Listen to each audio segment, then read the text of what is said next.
3:22 p.m. in Gwinnett County, a caller called 911. When a 911 operator answered the phone, he asked for the caller's emergency. The caller said he is calling because of his neighbor. He said his neighbor was shot. The operator asked the caller what happened. The caller said he heard multiple shots. He said he heard a lot of shots right now. He said his neighbor collapsed on his doorstep. The operator asked the caller if his neighbor is still breathing. The caller said he is still breathing. He said he is still alive. The operator asked the caller if any other person lived with his neighbor. He said Bob lived with his neighbor. The 911 operator told the caller that paramedics and policemen are already on their way. As police and paramedics respond, another caller called 911. He told the 911 operative that he is a Lyft driver. He said he dropped a young man off at his house and he heard gunshots as he was approaching the house. He said he saw a guy stumbling across the cul-de-sac. He said it looks like the guy has been shot. He said he doesn't want to drop the young man in his vehicle off until everything is all right. A few seconds later, the caller told the 911 operatives that officers have arrived at the scene. The officers saw a black male with gunshot wounds. He was barely breathing. As paramedics rushed the victim to the hospital, one of the officers said they need to clear the house. As officers were approaching the house, an officer discovered another victim shot dead in the garage. Later, they discovered a third victim shot dead in the living room. For homicide detectives, their chance of solving a murder is cut in half if they do not get a lead within the first 48 hours. A 10-year veteran of Gwinnett PD, Corporal Douglas Loomis, who worked at robbery at SBU before joining homicide last year, will lead the investigation. The victim at the hospital is a 45-year-old black male. He was shot 3 times in the chest, once in the back, and once in the leg. When CPL Douglas arrived at the scene, he met some police officers who were the first to respond. He approached them and asked them what they have. One of the officers showed CPL Douglas where the original call came from. CPL Douglas asked the officer if the neighbor said anything. The officer said within 30 seconds of their arrival, the neighbor went completely out of it. Officers were unable to get a statement from the victim who died at the hospital. 64-year-old Robert grew up in Maryland. He moved to Georgia in his 30s. He worked as a maintenance engineer. Robert is survived by his mother and 3 brothers. CPL Douglas asked for the identity of the third victim. The officers said they are unable to identify him. They just know that he is a white male. One of the officers said somebody told him that they saw somebody run around the back into the swamp. The Lyft driver who called 911 said a man fled into the woods carrying a blue jacket. CPL Douglas asked the officers if the man was sure of what he saw. The officer said the man told him he saw it. With the information, the K-9 handler off Lindsay tries to pick up the man's trail. A few seconds into the search, he called officers and told them he got some fresh footprints. He said the back of the area is a giant swamp. He said he won't be able to check very well. He said it might not be a bad idea to start Air 1. Air Unit joined the search using cameras that can track body heat. The officers in the house took a walk across the house. While they were walking, they found a 9mm gun near the car in the garage. They checked the unidentified white male in the garage. They noticed that he was shot 4 times, once in his head, shoulder, back, and leg. They discovered casings littered around the ground in the garage. In the living room where Bob the homeowner was found, they discovered that he has a gunshot wound to his chest and one to his arm. They found 2 9mm casings very close to his body. An officer said it looks like the homeowner was shot when he was walking down the stairs. CPL Douglas asked the officer if he thinks the homeowner tried to run for the door. He said he doesn't think so. Upstairs, the team discovered a child's bedroom. CPL Douglas asked the officers if they have searched the house for the child. The officers said they have searched for the kid, but he is nowhere to be found. CPL Douglas asked the officers if the dead guy at the hospital was the guy that shot these 2, and they shot him. One of the officers said they don't know. When the officers walked out of the house, CPL Douglas said, "For now, he doesn't know how everything is connected." One of the officers said when he was here, he met someone who told him that the kid is not Bob's child. He said from his explanation, the kid belongs to the dead guy at the hospital. The team decided to reach out to SRS to try to get the name of the missing child and his mother. CPL Douglas said they need to find out where the kid is. While some of the team works on finding the child, the K-9 retracts the suspect sent to discover the blanket close to the swamp. Detective Lindsay said they need to cast around that area and see if they can find anything. In the house, the team located a house with an open crawl space. Inside the house, they located a bunch of muddy clothes, a couple of bags, and an AK pistol. The team believes the suspect starched a pair of jeans, a black bag, drugs, and an AK-47. CPL Douglas said what that means is that the suspect was running with a rifle, drugs, and he was half naked. CPL Douglas asked the officers if anyone has tried to knock on the door of the other house. The officer said no. CPL Douglas said how are they sure if the suspect is not in there holding the family hostage? CPL Douglas immediately got a search warrant signed and led the team members to the house. While they were approaching the house, he said he doesn't know if the suspect is there or holding anybody hostage. He just feels they need to check the house. The team make entry into the house and started clearing it. After a few minutes of searching, the team did not find the suspect. 3.5 hours in, a neighbor agreed to hand over a surveillance video to the detectives. Using the crime scene address, an SRS officer found the name of the guardian of the child who has been living at the house. The team was able to get the name of the fiancée of the victim who died at the hospital. Her name is Jennifer. As soon as detectives got Jennifer's number, Detective Loomis put a call through to her. When she answered the phone, Detective Linus introduced himself. He asked her where she is. Jennifer said she was trying to see if anything happened at her house today because somebody called her and told her that the house got shot up. CPL Loomis said they are trying to get across to her to make sure that she is okay. He asked her if she has been at the house today. Jennifer said she hasn't been there. Jennifer said she left there on Thursday night because she and the victim argued. Detective Loomis asked Jennifer if the kid is with her. Jennifer said the kid is with her sister-in-law. Detective Loomis asked Jennifer who else was at the house who wore glasses. Jennifer said Stephen Finch. She said Stephen was over there earlier. She said she spoke with her fiancé a few hours ago and he was hanging out with Stephen. She said Stephen and her fiancé were hanging out throwing darts in the garage. Detective Loomis asked Jennifer if her fiancé told her what he was doing there. She said he didn't because they had plans. She said she got a hotel room. She said they were just trying to have some time alone and see if they could work things out. Jennifer asked Detective Loomis if her husband is still alive. Detective Loomis said he is sorry but her fiancé passed away. Jennifer screamed. She started crying on phone. Detective Loomis told Jennifer that he would join her soon and he ended the call. Detective Loomis called Detective Smith and told him the name of the guy in the garage. He said Jennifer told him that the name of the guy in the garage is Stephen Finch. 33 years old Stephen Andrew Finch was born and raised in Georgia. He worked at a local seafood company to support his 3-year-old son. Stephen lives behind his parents, 2 sisters, and 2 brothers.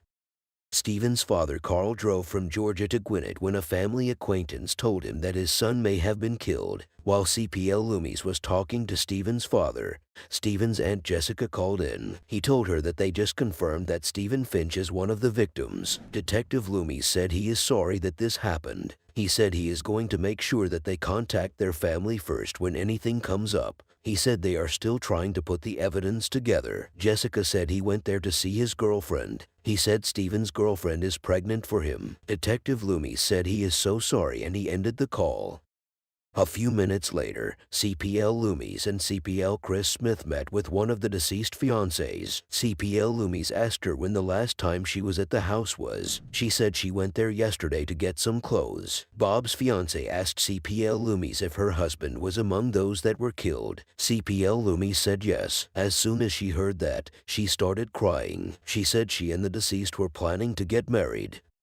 She said they had a big fight on Thursday, but he kept telling her to come home and everything. CPL Loomis asked her what happened on Thursday. She said her fiancé made her send some money to some people in Mexico. She said the money she sent was drug-related. She said she told him that she didn't want to live that way. She said she told him that he is putting their life in jeopardy. She said she kept telling him that. She said he was drinking when she was talking to him. She said a few seconds later, he stood and gave her a black eye. She said she left immediately after he hit her. She said the deceased was going to visit a doctor for anger management. She said that was the reason she got a hotel room. She said if he is dead, she might as well tell the truth. She said she has clue on who killed her fiancé. CPL Loomis asked her for the name of the person she thinks committed the murder. She said his name is Justin. She said they were selling drugs and Justin was the guy that used to go rob everybody. She said Justin usually beat them too. CPL Loomis asked her if Justin is a black male. She said yes. She said she doesn't know Justin's last name, but the officers can find out because Justin's brother get killed at his hotel not too long ago when he was running from the police. She said he shot the police dog. She said Justin's brother was supposed to be robbing somebody. She said Justin thought Jennifer's fiancé set his brother up. She said she knew Justin was threatening the deceased and telling the deceased that he was going to get him back.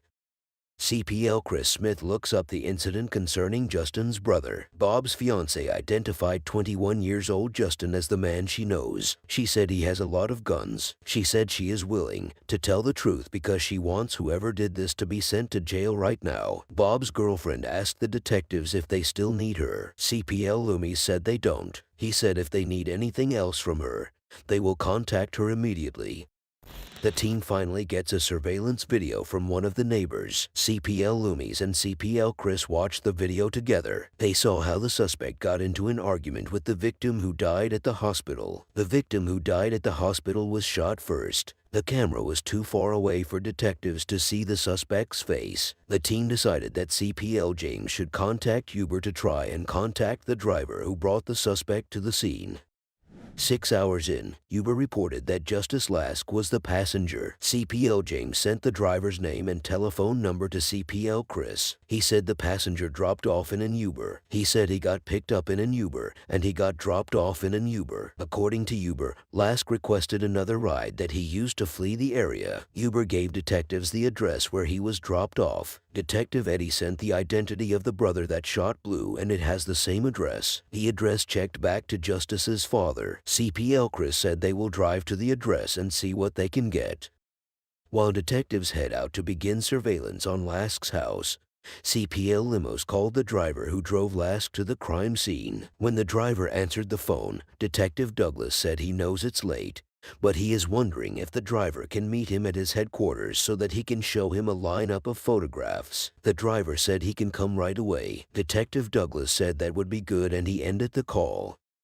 Half an hour later, the driver was at the homicide headquarters. As soon as he arrived, he was taken into an interrogation room. Detective Richter went in and introduced himself to the driver. He played a recording of the call they made to Uber for the driver. After playing the recording of the call to the driver, Detective Richter showed the driver a photo of the suspect and where the murder happened. As soon as the driver saw the picture, he recognized the suspect. He said he was in the backside when he picked him. He was writing something on his seat. He said he doesn't argue with people because he doesn't know what they are going to do. He said he dropped him off and he turned around. He said suddenly he heard gunshots. He said after 3 or 4 minutes, he got another call from the same guy. He said he was thinking he just picked this guy and it's him again. He said he returned there to pick up the guy he just dropped off. He said when he got there, he met another Uber guy with a BMW. He said the Uber driver dropped a minor kid. He said the Uber driver he met there asked him if he heard the gunshots. He said the Uber driver told him that they shot the guy at the corner. He said the Uber driver was calling the dead guy and asking him if he was okay. He said he ran away. Detective Richter gave him another photo lineup to see who he can recognize in the photo. The Uber driver was able to identify Lask as the guy he dropped off before the shooting. He said when Lask got out of his car, he pulled his mask. He said because Lask was behaving weird, he looked at him with the hope of finding out who he is. He said Lask's name was showing justice. Detective Richter asked the Uber driver if the driver asked him to wait when he dropped him off. He said he did not ask him to wait. Detective Richter asked the Uber driver if he had any conversation in the car with Lask. He said Lask was smoking. He said he told Lask that he is asthmatic and he cannot handle smoking. He said Lask told him that he will finish his smoke outside. He said that was the only conversation they had. Detective Richter asked the Uber driver if the suspect was carrying anything. The Uber driver said the suspect was carrying a backpack. Detective Richter showed him a picture of a backpack that was found in the car space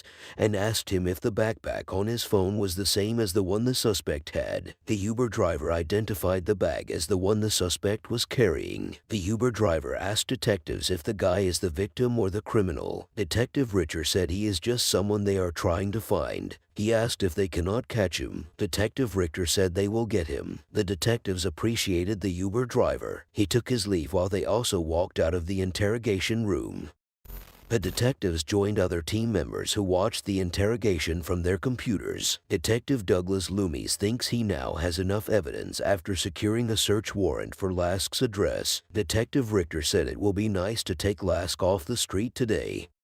As SWAT prepares to hit Lask's house, a report came in about a suspicious person in the neighborhood where the murders took place. The caller said the guy stopped the car and it was kind of strange. He said the guy ran to a house hiding and trying not to be seen. The 911 operative asked the caller how long the guy has been staying there. The caller said the guy has been there for 4 minutes. He said the guy drove off just now. The 911 operator asked the caller the type of vehicle the guy drove. He said the guy is in a black Camry. He said the guy is wearing a hoodie. He said the suspect is wearing a green, black, and brown army camouflage. The operator asked the caller whether the guy is a white or black male. The caller said the guy is a black male. The caller said the guy is coming back again. He said he can see him again. The 911 operatives told the caller that officers are on their way. He told the caller to stay on the line with him.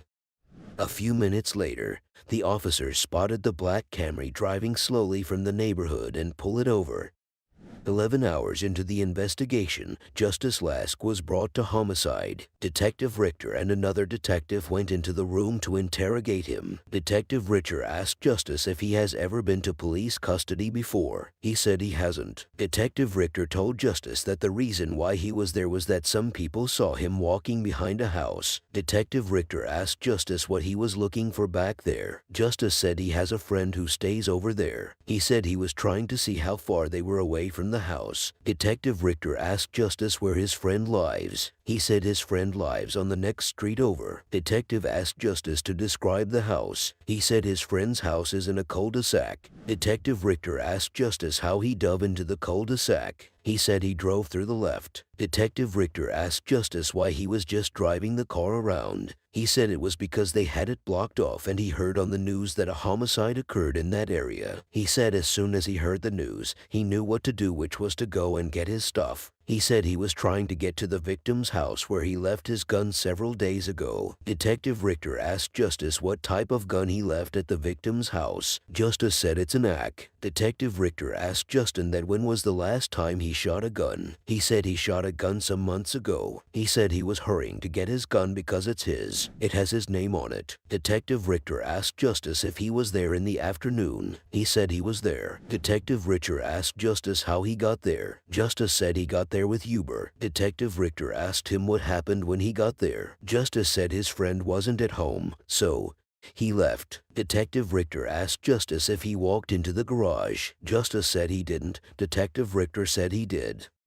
After much pressure from the detectives, Justice admitted to speaking with his friend who was the victim that died at the hospital. Detective Richter asked Justice what they talked about. He said they were trying to help him keep his guns. Detective Richter asked Justice why he left his gun at his friend's house. He said he needed some money. Detective Richter said, so his friends loaned him money for his guns. Detective Richter asked Justice if he was going to pay back the money. Justice said he had the money. He said his friend just didn't want to give it to him. Detective Richter asked Justice that he said he saw it over the news that a homicide happened when he was over there. He said he doesn't know how Justice was there. Justice kept quiet for some seconds. After some seconds, he said the victim was arguing with him about trying to pick up his guns. He said his friend had a gun. Detective Richter asked Justice if he shot his friend because he was carrying a 9mm gun. Justice said that was how it happened. Justice said when he came into the garage, the victim was clutching at him. He said the victim got his hand ready on a gun, so he felt threatened. Detective Richter asked Justice how many times he shot the victim. He said he shot the victim twice. Detective Richter asked Justice what he used to shoot the victim. He said he used Glock. Detective Richter asked him why he shot the victims. He said he shot them because he was trying to get back his guns. Justice said he had a Glock 22 with a micro kit and a wooden Draco. Detective Richter asked Justice where he kept them. He said it was in his backpack. Detective Richter asked Justice if he knew that was how everything will turn out. Justice said he went there to get his stuff. He said he just wanted to collect his stuff and leave there and never go there again. The detectives walked out of the interrogation room and joined their colleagues who watched the interrogation on their computer screens. Detective Richter said he is happy that they got a confession. He said the case is straightforward since the suspect said he shot the victim. Just 12 hours into the investigation, CPL Douglas Loomis closed his case. Justice Lusk was charged with 3 counts of malice murder and 3 counts of felony murder. He is awaiting trial 7 months after Stephen's murder. Stephen's sister Jessica is still learning to cope with the loss. Jessica and Bob's mother Mary became friends.